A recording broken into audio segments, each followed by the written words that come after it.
Good morning. It's been so long.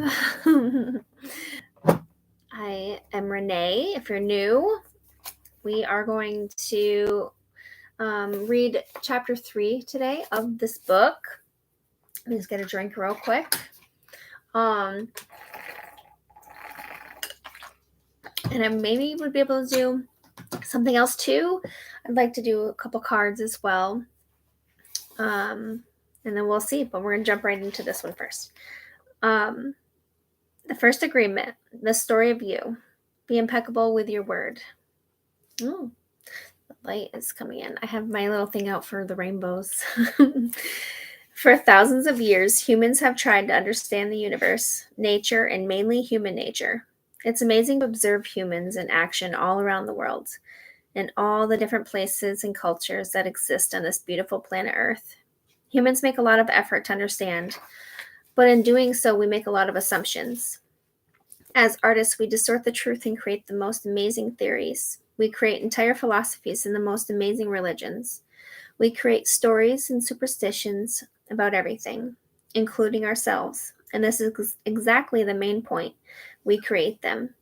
Humans are born with the power of creation, and we are constantly creating stories with the words that we have learned. Every one of us uses the word to inform our opinions, to express our point of view. Countless events are happening all around us, and using the attention, we have the capacity to put all these events together in a story. We create the story of our own life, the story of our family, the story of our community, the story of our country, the story of humanity, the story of the entire world. Every one of us has a story that we share, a message that we deliver to ourselves and to everyone and everything around us. You were programmed to deliver a message, and the creation of that message is your greatest art. What is the message? Your life. With that message, you create mainly the story of you, and then create a story about everything you perceive. Hi, Cindy. I am reading chapter 3 of the Fifth Agreement. And after this, I usually end it with pulling one of the cards for it.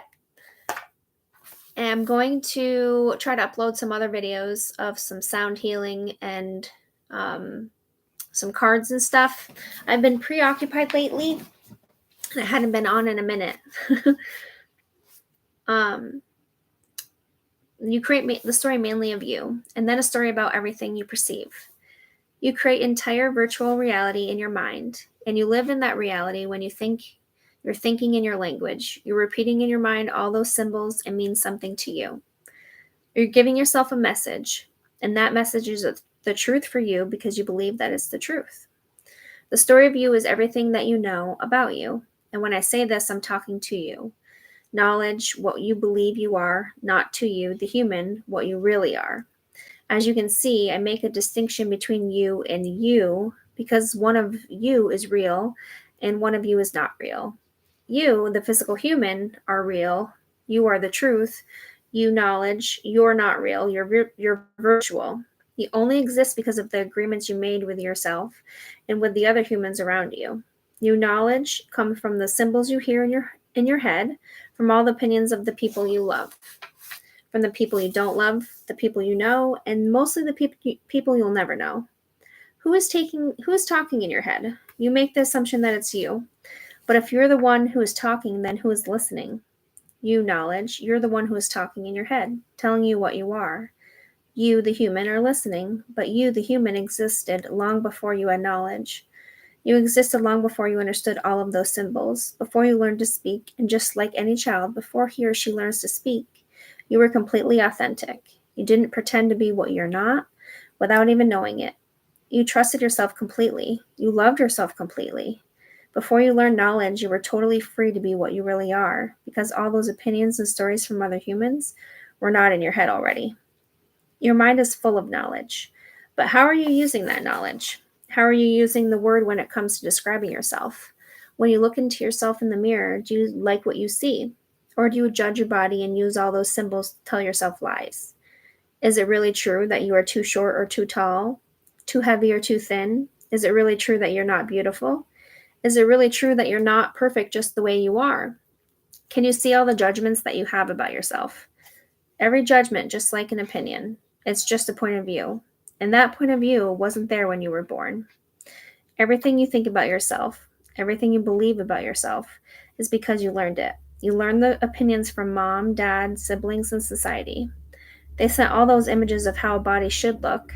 They expressed all of those opinions about the way you are, the way you're not, the way you should be. They delivered a message and you agreed with that message. And now you think so many things about what you are, but are they the truth? I'm just going to pause. I need a drink.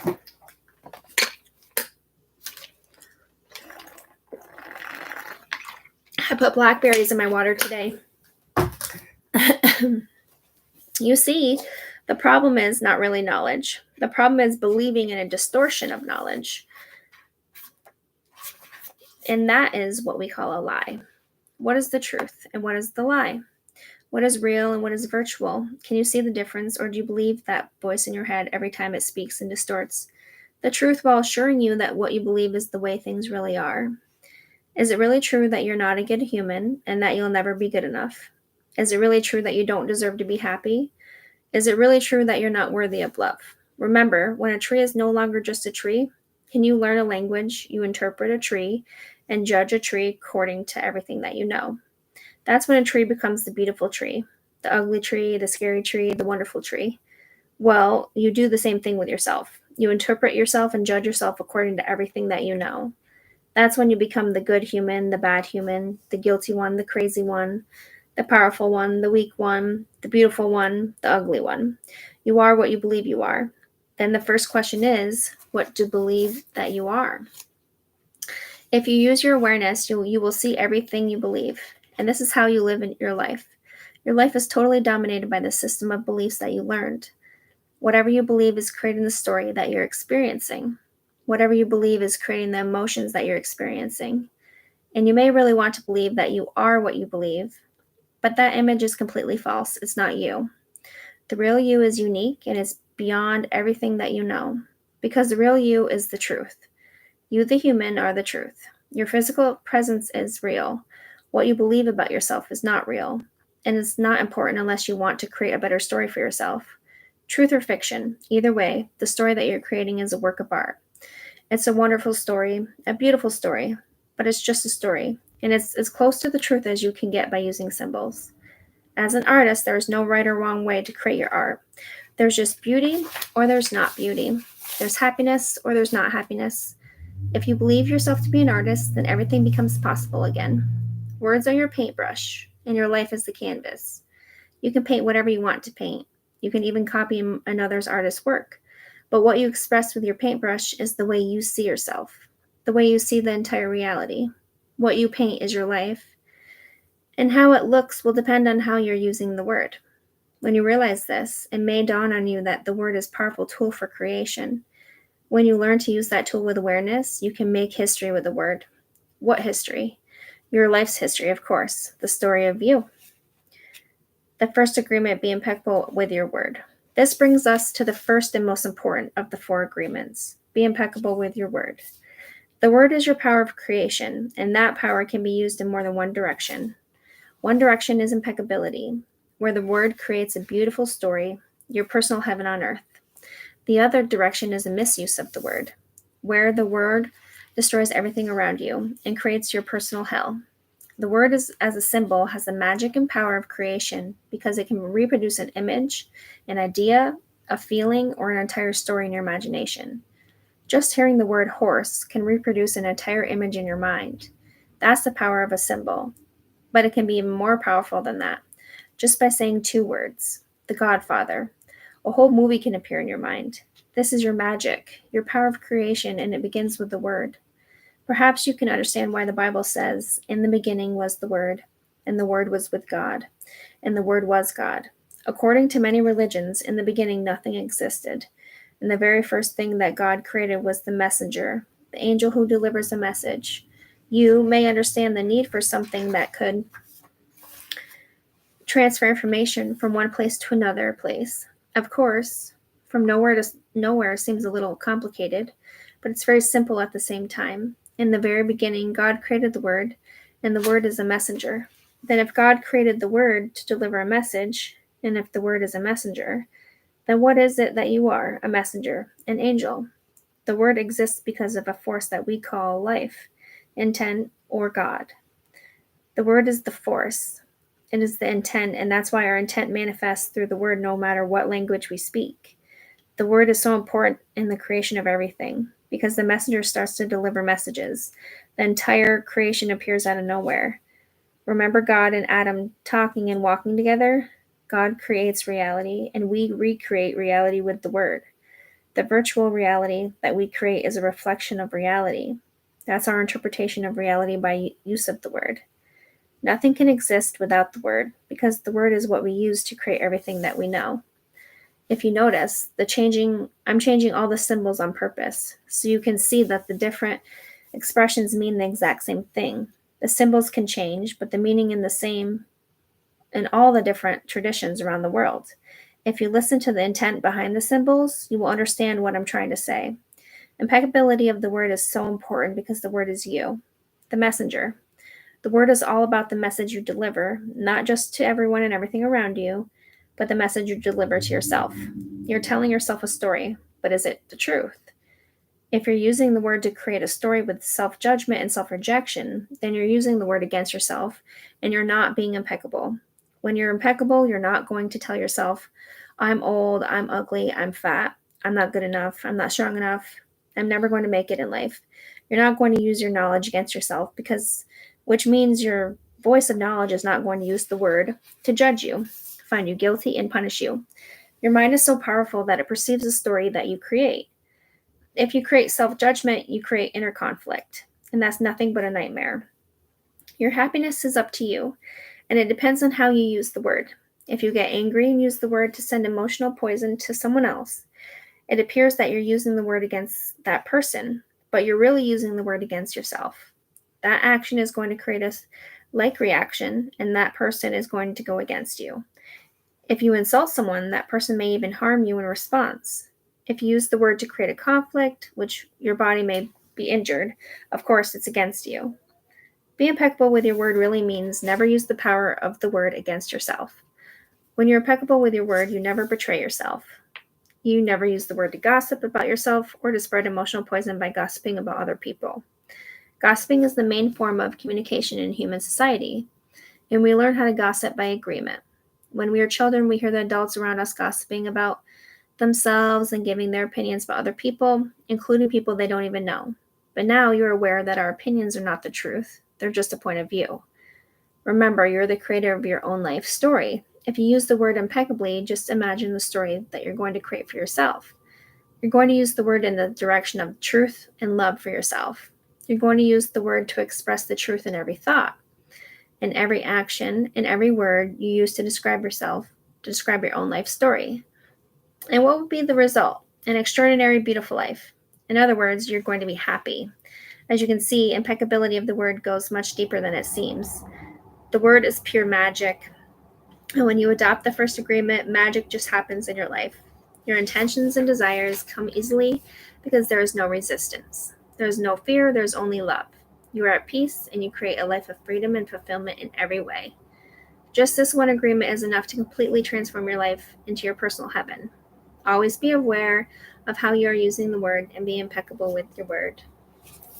The end. I love that. Love it. What was that thing that I had just seen? It made me think of something.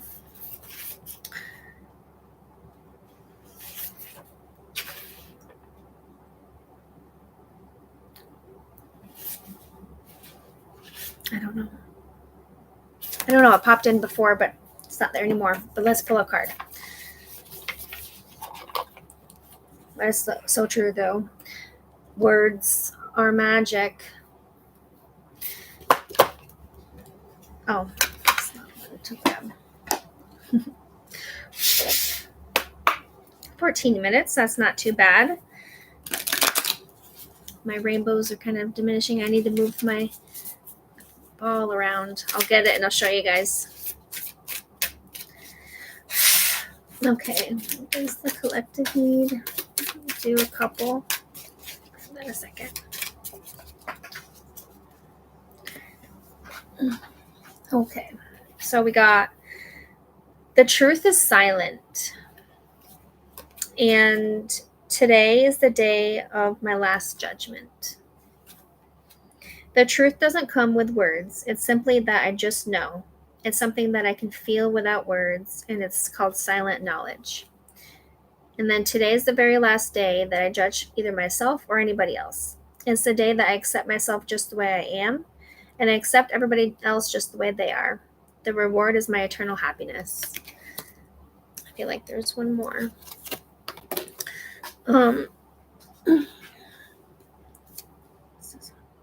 What message am I delivering to myself?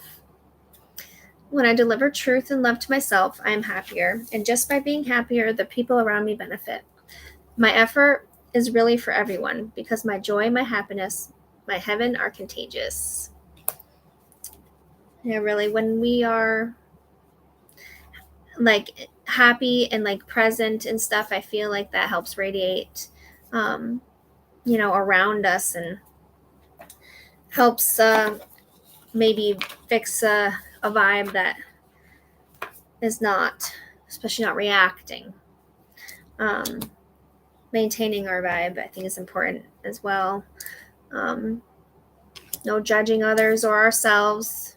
I feel like the more we judge ourselves, the more we're apt to judge other people. And the truth is silent. Really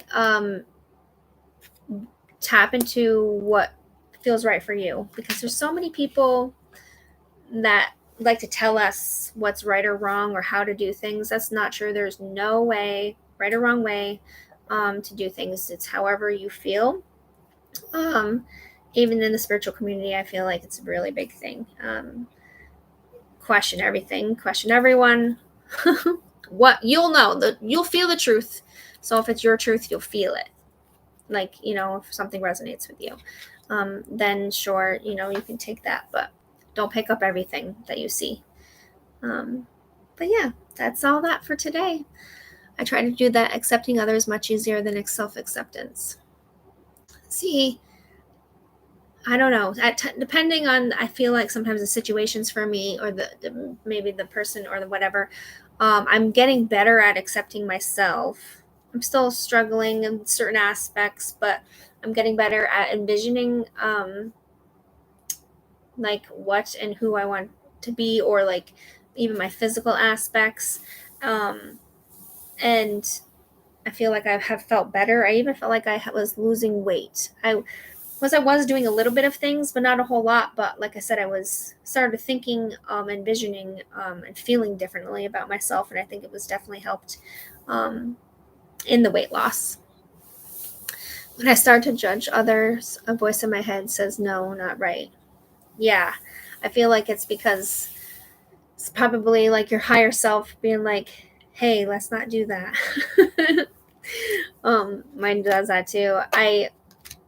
Some trying to listening to that soft voice that's guiding us is very important. I was fine when you don't, or whenever I'm like, dang it, dang it, I knew better. But that's how we learn too. So not being hard on yourself as well, I think, is very important. I love you guys, and I will be back soon. I want to read another chapter of the other book that I was reading, and I also want to do a collective reading because I didn't get that done yesterday.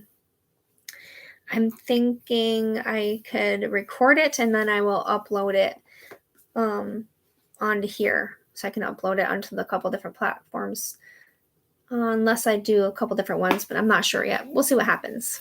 All right, love you guys and have a good day.